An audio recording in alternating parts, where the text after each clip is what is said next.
बिस्मिल्लाहिर्रहमानिर्रहीम। चलिए अब देखिएगा, अब सबसे पहले हम लोग डीके प्रोसेस या डिसइंटीग्रेशन का फिनोमेना देखते हैं। पहले देखिए, डिसइंटीग्रेट किसको बोलते हैं? डिसइंटीग्रेट का मतलब होता है एक न्यूक्लियस का किसी दूसरे एलिमेंट के न्यूक्लियस में शिफ्ट हो जाना, एक स्टेट का दूसरे स्टेट में ट्रांसफर हो जाना। जैसे फॉर एग्जांपल क्लोरीन है, इस पर हमला किया प्रोटॉन से, क्लोरीन पर अटैक किया किससे? प्रोटॉन से, यानी हाइड्रोजन से। तो जो प्रोडक्ट मिलेगा ना, उसमें मिलेगा एक हीलियम और एक मिलेगा सल्फर। तो देखो, रिएक्टेंट में कौन था? क्लोरीन और हाइड्रोजन। प्रोडक्ट में ना क्लोरीन है ना हाइड्रोजन है, नया न्यूक्लियस आ गया। तो इसको कहते हैं डिसइंटीग्रेट होना। और जहां डिसइंटीग्रेशन होती है उस रिएक्शन को कहते हैं न्यूक्लियर रिएक्शन। इसको क्या कहते हैं? Nuclear reaction. देखो, एक होता है केमिकल रिएक्शन,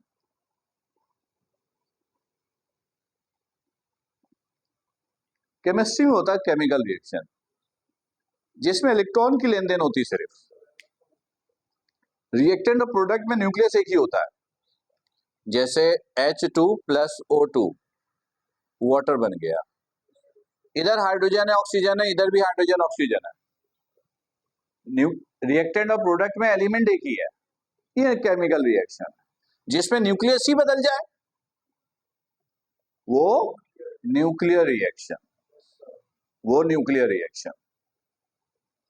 केमिकल रिएक्शन में नंबर ऑफ मोल्स बैलेंस होता है, नंबर ऑफ मोल्स। यहां बैलेंस अभी नहीं है, लेकिन न्यूक्लियर रिएक्शन में एटॉमिक नंबर और मास नंबर बैलेंस होता है। एटॉमिक नंबर और मास नंबर बैलेंस होता है। 17 प्लस 1 18, 2 प्लस 16 18, 35 प्लस 1 36, 4 प्लस 32 36। हाँ सर, कहाँ है 33? ये 35 है क्लोरीन। क्लोरीन का मास नंबर 35 होता है। 35 प्लस 1 36, 32 प्लस 4 36। सही है? नहीं है? क्लोरीन का कितना होता है? अभी याद करने के लिए बोला था 35। मैंने लिखा भी 35। ठीक है, ठीक है। अच्छा, तो ये भी एक एमसीक्यू में पूछा जा सकता है। अब सुनो, एमसीक्यू कैसे आएगा? ऐसे H12 H13 N01, तो कहेंगे इसमें आंसर दो। अब न्यूक्लियर रिएक्शन तो बहुत सारे होते हैं, याद थोड़ी कर सकते हैं, हजारों है। तो टेक्निक से आंसर ढूंढ लेंगे। कैसे? हमें पता है कि एटॉमिक नंबर और मास नंबर बैलेंस होता है, बस ये टेक्निक यूज करनी है। 1 और 1 ये कितना है? तो यहां पर जो कुछ भी होगा उसका एटॉमिक नंबर कितना होना चाहिए? 2 होना चाहिए। 2 1 1 2, ये 0 है तो 2 होगा तभी तो बैलेंस होगा। ये 2 3 प्लस 2 5, ये कितना है? 1, तो कितना रह गया? 4। तो नीचे जो 4 ऑप्शन होगा उसमें देखना 2 और 4 किसके साथ लिखा हुआ, एक ही के साथ लिखा हुआ होगा, तो वो करेक्ट आंसर होगा और वो होगा हीलियम। तो इस तरीके से ये आंसर दोगे। सही है? अच्छा, अब याद रखोगे, ये तो हमने देखा डिसइंटीग्रेशन। अब डीके, डीके में भी डिसइंटीग्रेशन होता है। डीके भी डिसइंटीग्रेशन प्रोसेस को बोलते हैं, लेकिन डीके में वापसी मुमकिन नहीं है। मतलब अगर फर्ज करो फॉर एग्जाम्पल इससे ये बना, तो हो सकता है इससे ये बन जाए शायद, लेकिन जब कंफर्म हो जाए कि रिएक्टेंट से प्रोडक्ट बना और प्रोडक्ट अब रिएक्टेंट में शिफ्ट नहीं हो सकता है, तो हम कहते हैं ये डीके हो गया, तबाह हो गया, वैनिश हो गया, खत्म हो गया। जैसे कागज को मैंने जला दिया माचिस से, हीट एनर्जी बन के चली गई, अब मैंने कहा वापस लाओ, तो मैं बोलूंगा ये डीके हो गया। पर डीके नॉर्मली हम न्यूक्लियर रिएक्शन के लिए इस्तेमाल करते हैं।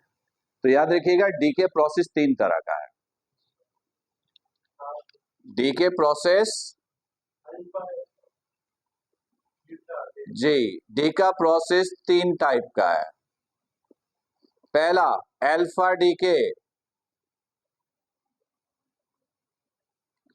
अल्फा डीके में क्या होता है वो सुनो। एटॉमिक नंबर 2 कम हो जाएगा, मास नंबर 4 कम हो जाएगा, कम हो जाएगा। एटॉमिक नंबर 2 कम हो जाएगा, मास नंबर 4 कम हो जाएगा, और हीलियम की प्रोडक्शन होगी। इसको कहते हैं अल्फा डीके। हीलियम का दूसरा नाम अल्फा है। हीलियम के पार्टिकल को अल्फा पार्टिकल बोलते हैं। तो अल्फा डीके एक ऐसे प्रोसेस को कहते हैं जिसमें एटॉमिक नंबर 2 कम होगा, मास नंबर 4 कम होगा। ऐसे रिएक्शन को कहते हैं अल्फा डीके। लेकिन अगर ऐसा रिएक्शन है जिसमें मास नंबर में कोई तब्दीली नहीं हुई, मास नंबर में कोई तब्दीली नहीं हुई, बस एटॉमिक नंबर या तो एक कम हो गया या एक ज्यादा हो गया, उसको बीटा डीके बोलते हैं। और आपके लेवल पर नॉर्मली ये -1 में ही जाता है। एक कम हो जाएगा, मास नंबर में कोई तब्दीली नहीं होगी, ऐसे को क्या कहते हैं, बीटा डीके प्रोसेस। याद रखिएगा जब बीटा डीके प्रोसेस होता है तो एक पार्टिकल की प्रोडक्शन होती है, उस पार्टिकल को बोलते हैं neutrino. Neutrino,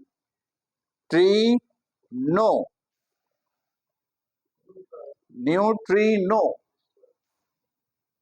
beta decay process में एटॉमिक नंबर एक चेंज कम होगा, मास नंबर में कोई तब्दीली नहीं, और जो पार्टिकल की प्रोडक्शन होती है उसको कहते हैं न्यूट्रिनो। और तीसरा है गैमा डीके। गैमा डीके में क्या होता है, कुछ चेंज नहीं होगा, कुछ चेंज नहीं होगा, ना एटॉमिक नंबर ना मास नंबर, बस सिर्फ क्वांटिटी चेंज हो जाएगी। ये क्वांटिटी को रिप्रेजेंट कर रहा है, कम हो जाएगी हमेशा। डबल स्टेरिक क्वांटिटी को रिप्रेजेंट कर रहा है, ये सिंगल स्टेरिक हो गया, क्वांटिटी कम हो गई।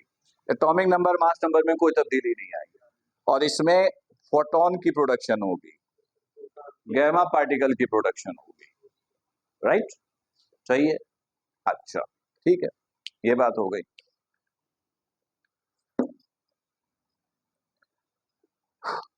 अब इधर देखिएगा, देखिए पीरियोडिक टेबल में तो बहुत सारे एलिमेंट्स है ना। उन एलिमेंट्स को अगर हम कैटेगरी बनाएं न्यूक्लियस के साइज के बेसिस पर, तो उन एलिमेंट के 3 हिस्से बनते हैं।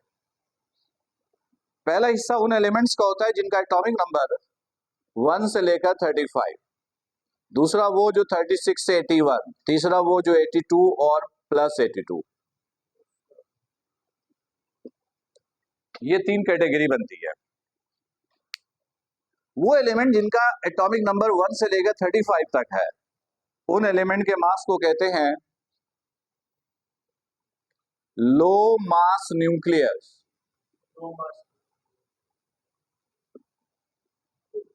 जिनका एटॉमिक नंबर 36 से 81 तक है, ये नॉर्मल न्यूक्लियस, मॉडरेट बोल सकते हो बिल्कुल। और जिनका एटॉमिक नंबर 82 या +82 है, उनको कहते हैं हैवी न्यूक्लियस।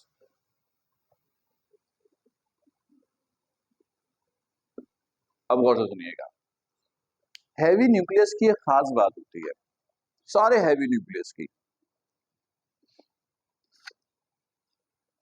हैवी न्यूक्लियस जैसे for example uranium, atomic number है 92, जैसे प्लूटोनियम,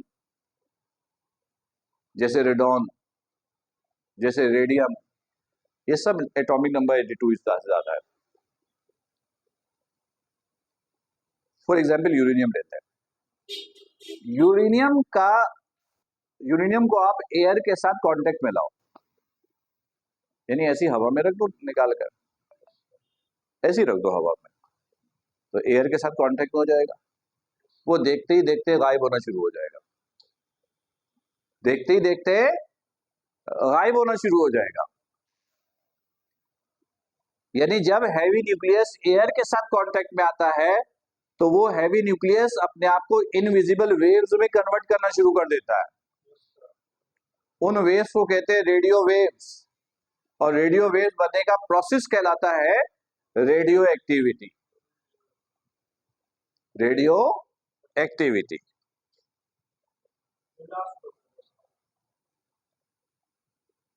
रेडियो एक्टिविटी फिर सुनिएगा, तमाम हैवी न्यूक्लियस जब एयर के साथ इंटरैक्ट होता है तो वो अपने आप को रेडियो वेव्स में कन्वर्ट करना शुरू कर देता है। रेडियो वेव्स बनने का प्रोसेस कहलाता है रेडियो एक्टिविटी। रेडियो एक्टिविटी तमाम हैवी न्यूक्लियस में होता है, लेकिन कुछ में बहुत अच्छी क्वालिटी का प्रोसेस होता है, कुछ में बहुत बैड क्वालिटी। सही है? अच्छा, तो फर्स्ट करो हम यूरेनियम लेते हैं। हमने लेड के ब्लॉक में यूरेनियम लिया, ये लेड का ब्लॉक है। लेड का ब्लॉक परफेक्टली आइसोलेटेड होता है, यानी लेड के ब्लॉक में एनर्जी ना तो दाखिल हो सकती है ना अंदर से बाहर निकल सकती है। इसमें एक कैविटी बना दो। कैविटी उसको कहते हैं जिसकी एंट्रेंस बहुत छोटी सी होती है, अंदर स्पेस बहुत होता है, जैसे दांतों में कैविटी लगती है, तो बाहर से देखेंगे बहुत छोटा सा होल होगा, लेकिन अंदर बड़ा स्पेस होता है। ये कैविटी है। इसके अंदर हैवी न्यूक्लियस रखो, इधर से एयर दाखिल होगी और कोई जगह नहीं है। एयर के साथ कांटेक्ट आया, ये इनविजिबल वेव्स में कन्वर्ट होगा, रेडियो वेव्स बनाएगा। रेडियो वेव्स के बाहर निकलने की भी जगह यही है। कंफर्म कैसे होगा कि रेडियो वेव बनना शुरू हो गया? यहां पर एक फोटोग्राफी प्लेट रखेंगे, स्पॉट के जरिए कंफर्म होगा कि रेडियो वेव बनना प्रोसेस शुरू हो गया। जब कंफर्म हो जाए कि रेडियो वेव बनना प्रोसेस शुरू हो गया तो इसको यहां से हटाओ और इसकी जगह यहां पर मैग्नेटिक फील्ड प्रोड्यूस कर दो। ऊपर एक और फोटोग्राफिक प्लेट रखो जिसके 3 टर्मिनल्स होंगे, माइनस, प्लस, न्यूट्रल। जब ये रेडियो वेव्स मैग्नेटिक फील्ड में दाखिल होगा तो ये 3 हिस्सों में टूट जाता है, एक राइट, एक लेफ्ट, एक सीधे। जो राइट गया वो अल्फा पार्टिकल, जो लेफ्ट गया वो बीटा, और जो सीधे गया वो गैमा।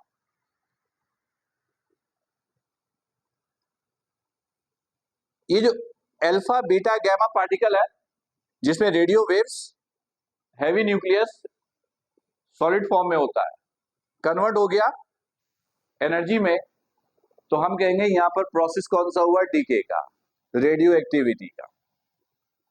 तो ये जो अल्फा बीटा गैमा पार्टिकल्स हैं, 9-10 में इसकी आप लोगों ने प्रॉपर्टीज याद की होंगी। वैसे तो सिलेबस में नहीं है, लेकिन फिर भी एहतियातन इसकी प्रॉपर्टीज को रिवाइज कर लीजिएगा।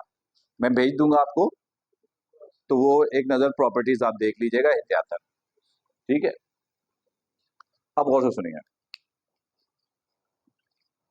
ये न्यूक्लियस जो यहां पे था, आपको पता है ना एक मोल में कितने न्यूक्लियस होते हैं?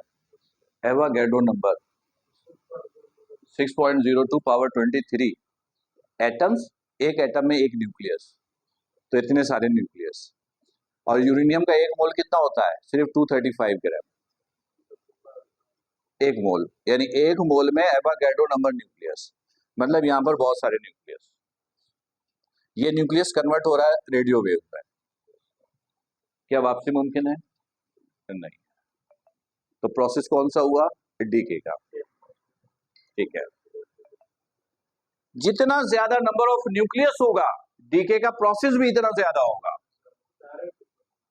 यानी डीके प्रोसेस को डेल्टा एन से लिखते हैं, नंबर ऑफ न्यूक्लियस को एन से। ये दोनों एक दूसरे के directly proportional. Decay process number of nucleus के डायरेक्टली, और इसी तरह यही डीके प्रोसेस टाइम इंटरवल के भी डायरेक्टली प्रोपोर्शनल। यानी जितना ज्यादा टाइम प्रोसेस में लगेगा डीके प्रोसेस इतना ज्यादा होगा। इन दोनों को कंपेयर करें तो ऐसे लिखा, डेल्टा टी मल्टीप्लाई इसको इधर ले आओ,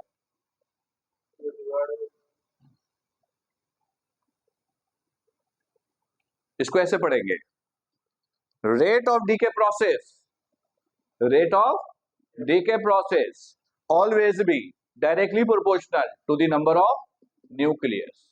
This statement is called law of radioactive decay. According to this law, rate of decay process always be directly proportional to the number of nucleus. ये जो rate of decay process है, rate of decay process है,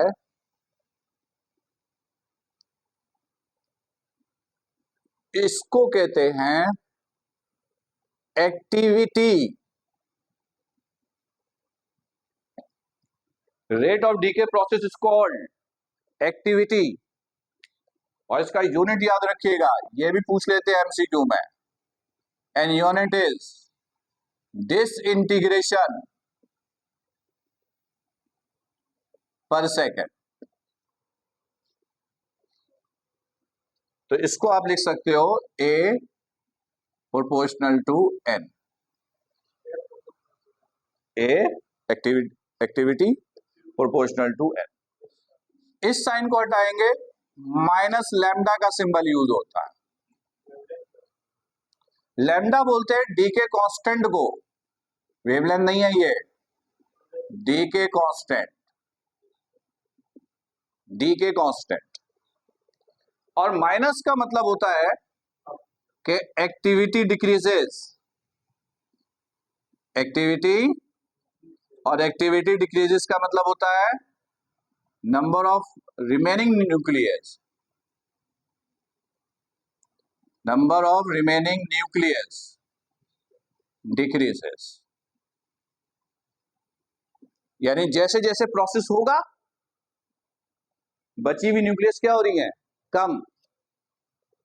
बची हुई nucleus कम, तो minus उसके लिए इस्तेमाल होता है। लेकिन अगर न्यूमेरिकल टाइप का एमसीक्यू आ जाए पेपर में, एक्टिविटी पूछे, तो सिंपल आप ये इस्तेमाल करेंगे, लैम्डा एन, क्योंकि एक्टिविटी बाय डिफॉल्ट हमेशा डिक्रीज होती है और उसके लिए माइनस का साइन है। ठीक, इसको मजीद सॉल्व करेंगे तो आपको वो फॉर्मूला मिलेगा जो आपको बताएगा कि डीके प्रोसेस में नंबर ऑफ न्यूक्लियस इस्तेमाल कितने हो गए। और वो फॉर्मूला भी याद रखिएगा अच्छी तरीके से, वो फॉर्मूला ये है, एन नॉट ई की पावर माइनस लैम्डा टी। ये फॉर्मूला बताता है कि डीके प्रोसेस अगर कहीं हो रहा है तो कितने नंबर ऑफ न्यूक्लियस प्रोसेस में यूज हो गए। ये जो है ये टोटल नंबर ऑफ न्यूक्लियस है।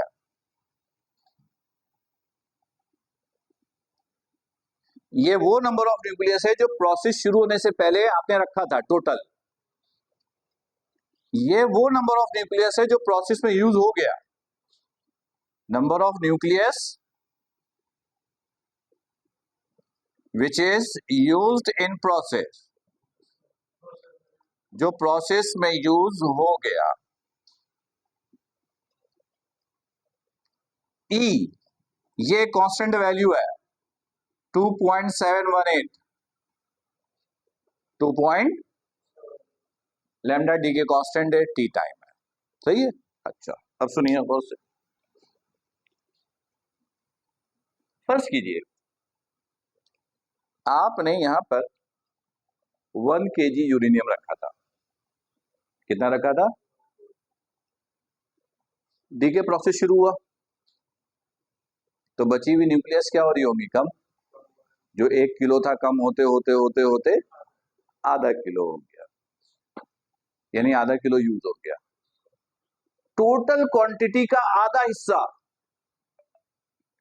टोटल क्वांटिटी का आधा हिस्सा जब प्रोसेस में यूज हो जाता है, डीके प्रोसेस में यूज हो जाता है, तो उसमें जो टाइम कंज्यूम होता है उस टाइम को कहते हैं हाफ लाइफ।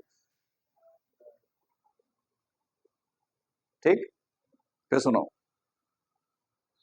टोटल क्वांटिटी का आधा हिस्सा जब प्रोसेस में यूज हो जाता है तो उसमें जो टाइम कंज्यूम होता है उसको कहते हैं हाफ लाइफ।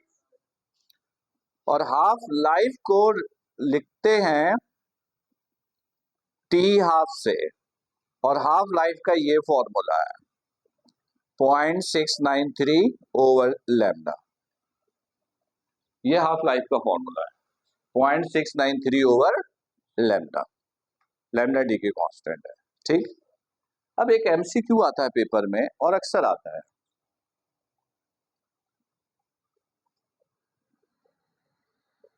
सुनिए। हम कहते हैं कि आपके पास एक सैंपल है एक्स, इसकी हाफ लाइफ है 3 दिन, तो बताइए, नहीं, आफ्टर 9 डेज ये कितना बचा हुआ होगा? अच्छा, एक चीज और क्लियर कर दूं तुम्हारे फुल लाइफ के वर्ड से, रेडियो एक्टिव सब्सटेंस की फुल लाइफ कभी नहीं होती है, हाफ लाइफ होती है। मतलब 100% कन्वर्जन कभी भी नहीं होती, तो फुल लाइफ तो होती ही नहीं है। फिर सवाल सुनो, एक सैंपल है एक्स, क्वांटिटी एक्स है, उसकी हाफ लाइफ 3 दिन है, बताओ 9 दिन के बाद वो कितना बचा हुआ होगा? तो ये निकालने का तरीका सीख लो। हाँ हाँ, लॉजिक दे रहा हूं, बहुत आराम से करोगे। इधर देखोगे, हाफ लाइफ कितनी है? तो आफ्टर 3 डेज, 3 दिन के बाद कितना बचा हुआ होगा? टोटल का आधा, आधा। हाफ लाइफ का मतलब है आधा यूज हो गया, आधा बच गया। इसमें एक और हाफ लाइफ ऐड करो, तो ये हो गया आफ्टर 6 डेज। नहीं, खत्म नहीं होगा, यही समझाना है। इसका आधा होगा, इसका आधा, तो इसका आधा का मतलब 1/4, आधा का मतलब ये हो गया इसका आधा, इसका आधा, तो 1/4 हो गया। हमें 9 दिन के बाद चाहिए, एक और हाफ लाइफ ऐड करो। हाफ लाइफ 3 दिन था तो 6 में 3 ऐड किया 9, अब कितना बच गया?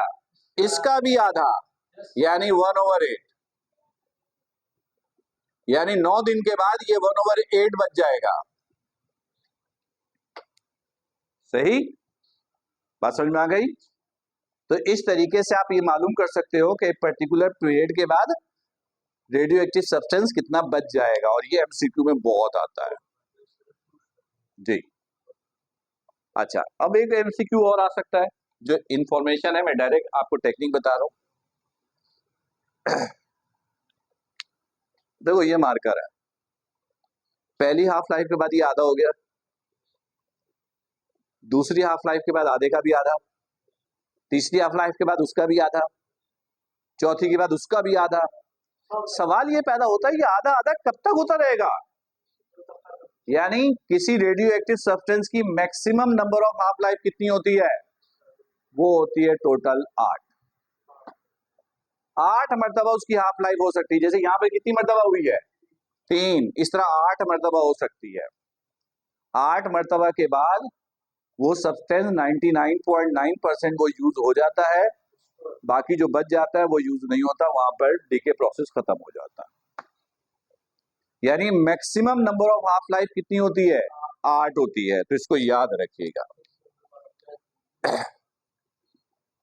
Maximum number of half life वो होता है 8, राइट? क्लियर? अच्छा, अब एक काम और करना है कि एक छोटा सा टॉपिक और है, लेकिन वो लर्निंग है। लर्निंग का मतलब कि ये जो रेडियो एक्टिव सब्सटेंस है, डीके प्रोसेस है, डीके है, इसका लाइफ में इस्तेमाल किया है। याद रखिएगा, ये मेडिकल साइंस में भी इसका बड़ा इस्तेमाल है,